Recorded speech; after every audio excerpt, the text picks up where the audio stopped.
বিয়ের পরের দিন যখন গোসল করতে যাব তখন দেখি আমার লাগে যে সব দরকারি জিনিস আসলেও বডি ওয়াশ আর সাবানটা আসেনি। ভুলে আসেনি সেটা বুঝেছি, তারপরও কেমন যেন লাগছিল সেটা কাউকে জানাতে। তারপরও আমার হাজবেন্ডের এক কাজিনকে ডেকে বললাম, আমাকে একটা সাবান দেওয়া যাবে? সে বলল, আচ্ছা আমি নিয়ে আসি। ইউজ করা সাবান দিলে তো আর হবে না, ইনটেক্ট আছে কি না দেখছি। আমি রুমেই অপেক্ষা করছি, কিন্তু সে আর আসছে না। এদিকে সকাল গড়িয়ে দুপুর হয়ে যাবে, কিন্তু কেউ আসছে না। আমাকে নাস্তার জন্যও কেউ জিজ্ঞেস করছে না। পেটে অনেক খিদা ছিল। হাজব্যান্ড একবার এসে বলে গেছে, একটু অপেক্ষা করো, আমিও খাইনি, তোমার সাথেই খাবো, তুমি গোসল ছাড়ার পরে।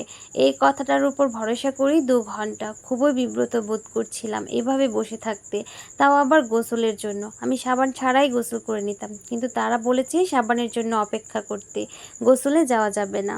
হঠাৎ করেই দেখি আমার মোবাইলে আমার খালামণির কল আসলো। উনি জিজ্ঞেস করলেন, কি করতেছি? আমি বললাম, কিছু না, বসে আছি।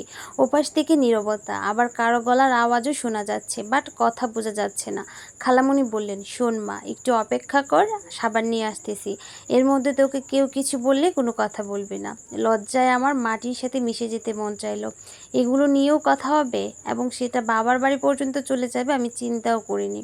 দুপুর 1:30 বাজে, আমি এখনও বসেই আছি। খালামণি আর আমার একটা কাজিন ভাই আসছে সাবান নিয়ে। রুমে ঢুকেই আমার হাতে তারা সাবান দিয়ে বলল, যা গোসল করে আয়। লজ্জায় আবারও আমার মাটির সাথে মিশে যেতে মন চাইলো।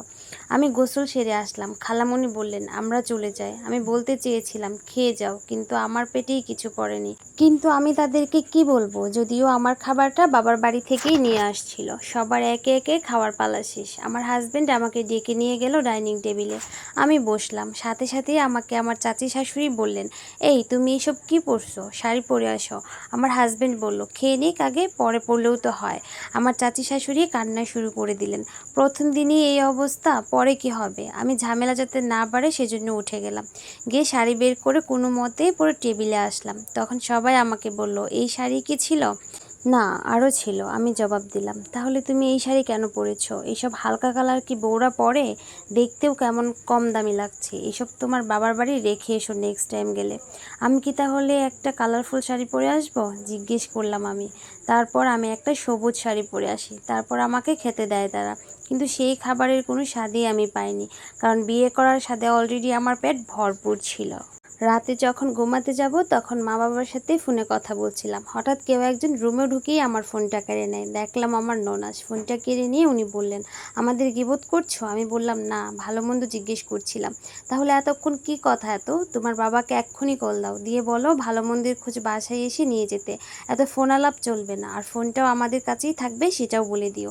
আমি কল দিলাম আবার সেই খালামণিকে, দিয়ে বললাম, বাবা, আমার ফোন এখন থেকে আর আমার কাছে থাকবে না, দরকার হলে আমিই কল দিব, তোমরা কল দিও না, আমাকে দেখতে এসো। বাবা ডাকলেও কথাগুলো আমি খালামণিকেই বলছিলাম, কারণ বাবাকে এগুলো বলা যায় না, কলিজায় লাগে। খালামণি প্র্যাকটিক্যালি মাইন্ডেড, সবার সাথেই সুন্দর করে ম্যানেজ করে নিতে পারবেন। এরই মধ্যে একটা জরুরি কথা বলার ছিল আমার বাবার বাড়ি, যেটা না বললে পরের দিনে হয়তো তারা আমার বাবাকে এখানে হাজির করাবে আর অপমান করবে। কিন্তু সেটা কিভাবে বলবো? মোবাইল তো আমার কাছে নাই। আমি চুপি চুপি গেলাম মোবাইলটা ননাসের রুম থেকে চুরি করতে। গিয়ে দেখলাম ননাস আর ওনার মেয়ে জেগে আছে, হাতে মেহেদি দিচ্ছে।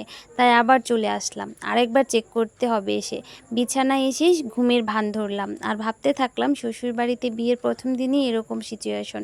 কি আমিই ফেস করছি, নাকি সব মেয়েরাই করে? তারাও কি এভাবে রাতের অন্ধকারে নিজের ফোন চুরি করার জন্য সবার ঘুমিয়ে পড়ার অপেক্ষা করে? শ্বশুরবাড়িতে এক আপুর প্রথম দিনের গল্প, যেটা আমার কাছে খুবই খারাপ লাগলো, আর সেটাই আপনাদের সাথে শেয়ার করলাম।